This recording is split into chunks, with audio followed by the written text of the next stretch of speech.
We're going to talk about some holster restoration. I have 3 holsters. You guys are going to pick which one goes first. 3 that need to be restored, and whatever you pick for the first one, I'm going to give it a couple of days after I post the video, and then I'll start working on it. So pick wisely. First one, just a little no-namer. This is one of my holsters. I had hoped that it would fit my K-frame Smith & Wesson. It does not. It was just listed as a revolver holster. So it didn't fit what I was hoping it would fit. You can only tell so much from pictures. There's no markings on it whatsoever. The stitching is coming apart.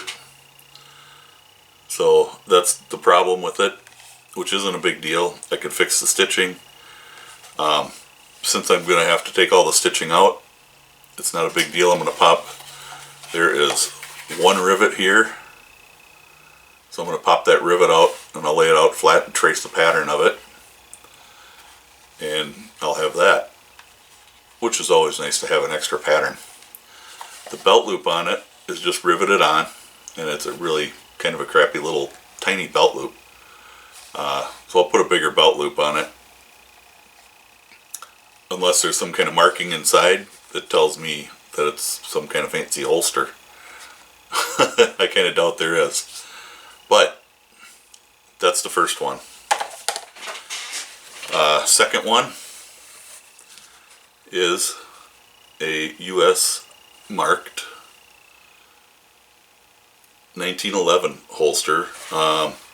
This one is Cathy Industries, I believe. From the information that I could find, this is a Vietnam era military holster. I wish they were marked for branch of service, but I can find no marking for the branch of service. Would be really cool if it was for the Marine Corps. But it's complete. I mean, the metal tab here for the web belt is there. It's complete. So it does feel like there's some steel pieces in there. It feels like there's a piece of steel in back here, here, and here. There's a piece in here for retention around the trigger guard, which is kind of cool. I've never seen that in a holster. But I've done one other 1911 holster and I don't remember it. It was a long time ago. The toe of this holster has been kind of mushed up a little bit. The easiest way to straighten all that out is to completely take the holster apart and wet that down and just kind of straighten it out. So I don't know if I want to do that, go that far with it. I'll just do the best I can. I don't know if this is one of them that you want to see first. Let me know in the comments how far you want me to go with it. If you want me to take it all the way apart, I'll take it all the way apart, and then I'll pattern everything. So if there is steel in here, I'll make copies of the steel too, trace the steel out, so if I ever need to make any of these parts ever again, I can make them. So that's option number 2, the Vietnam era 1911 holster. And I might try to see if I can get a stamp like this and have Leather Stamp Maker make me one. I think that would be really cool to be able to get a new impression on there. But we'll see. Other one. This one doesn't need a total restoration. This will be just a partial restoration. I guess one of the problems with this one is there's a lot of boot polish on it, to the point where it's starting to have an adverse effect on some of the leather. It's starting to crack the leather. And boot polish was pretty common on these holsters because that's just what they did. It does need some parts made for it. There's no tool pouch.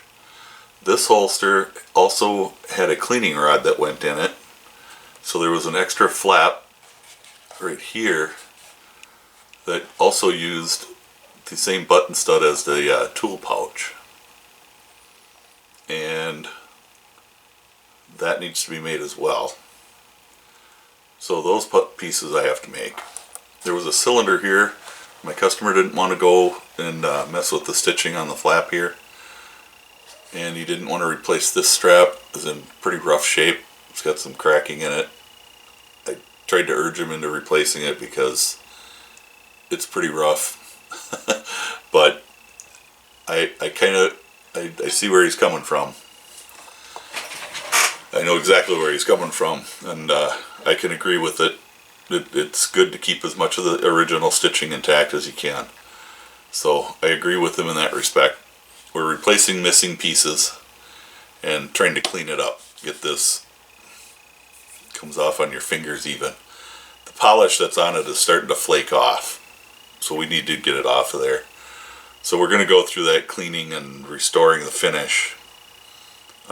Whereas the 1911 holster will probably wind up actually stripping some of that finish off and recoloring this holster. So that's kind of where we're at. 3 different levels of restoration, I guess you could call it. This one's going to be partial.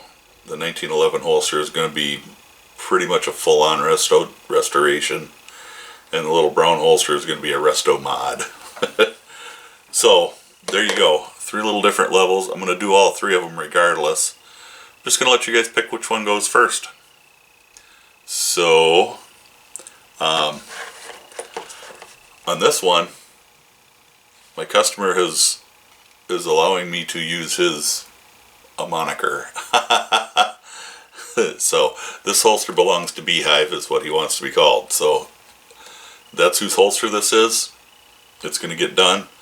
But I'm going to let you all figure out or decide which one goes first. So let me know in the comments below which one to see first. We'll get after it. You all stay safe. God bless. Hit that subscribe button. Ring the bell. And give me a thumbs up if you would. I appreciate it. Any comments? I'll respond to everything. You all stay safe. God bless. Catch you in the next video.